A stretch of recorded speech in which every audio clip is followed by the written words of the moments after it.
नमस्ते। रियासी में रविवार को हुई आतंकी घटना के बाद मंगलवार और बुधवार को आतंकियों ने एक बार फिर से धावा बोला। इस बार उनका निशाना कठुआ और डोडा इलाके बने।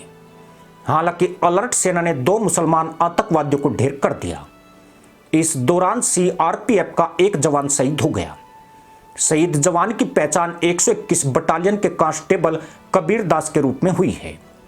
मंगलवार से बुधवार देर रात तक चली मुठभेड़ के बाद सेना आतंकियों की तलाश में खोजी अभियान चला रही है। पाकिस्तानी एजेंसी आईएसआई और उसके पाले मुसलमान आतंकवादी इस समय बुरी तरह बौखलाए हुए हैं। पहले इन आतंकवादियों के निशाने पर प्रदेश में चुनाव था, लेकिन करीब 60% मतदान से सीमा पार की बौखलाहट बढ़ गई है। पाकिस्तान को सपने में भी आशा नहीं थी कि जम्मू कश्मीर में इस बार मतदान के सभी रिकॉर्ड टूट जाएंगे। अगस्त 2019 में अनुच्छेद 370 के खात्मे के बाद से पत्थरबाजी लगभग शून्य हो गई है और अब घाटी में पाकिस्तान का समर्थन कमजोर पड़ता जा रहा है। ऐसे में आईएसआई और उसके मुसलमान आतंकी गुटों ने 90 के दशक को फिर से दोहराने की साजिश रची है। जम्मू कश्मीर में पिछले 34 साल से ड्रोन डोपिंग से लेकर सुरंगें, तारबंदी काटने, आत्मघाती हमलों की सभी साजिश में विफल रहने के बाद पाकिस्तान ने अब पुरानी रणनीति पर काम शुरू कर दिया है।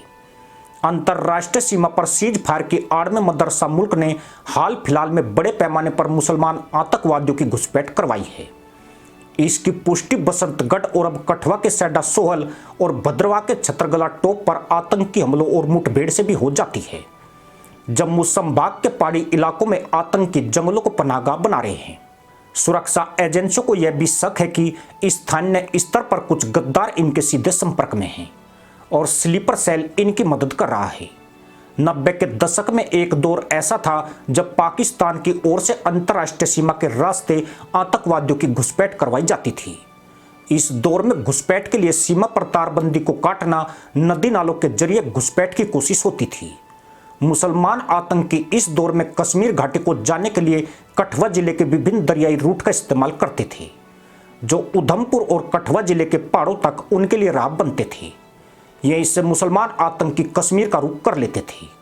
इसके बाद पहाड़ी चोटियों पर पुलिस पोस्ट से लेकर वीडीजी को सक्रिय किया गया। पिछले 2.5 दशक से पाकिस्तान के मुल्लाओं ने कई मुल्लाई पैंतरे बदले हैं।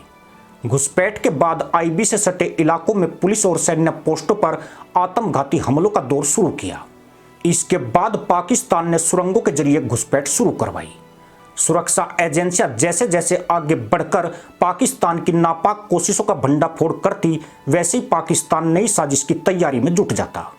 हाल फिलहाल के वर्षों में स्लीपर सेल की मदद से ड्रोन ड्रॉपिंग और उससे पहले घुसपैठ और हथियार गिराने के बाद ट्रकों के जरिए कश्मीर घाटी में आतंकियों के पहुंचने के मामले भी सामने आ चुके हैं।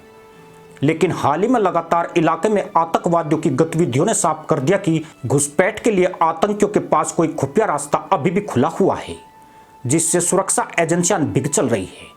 बेईन नाले इलाके के नजदीक जहां आतंकवादी मौजूद थे, यह इलाका भी पहले आतंकी गतिविधियों के लिहाज से संवेदनशील रहा है। ऐसे में साफ है कि आतंकी कठुआ और सांबा जिले की सरहद से सटी अंतर्राष्ट्रीय सीमा या इससे सटे नालों का इस्तेमाल घुसपैठ के लिए कर रहे हैं।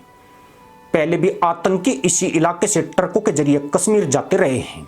नियंत्रण रेखा के पार 250 से 300 मुसलमान आतंकवादी लॉन्च पैड पर हैं और घुसपैठ की ताक में हैं।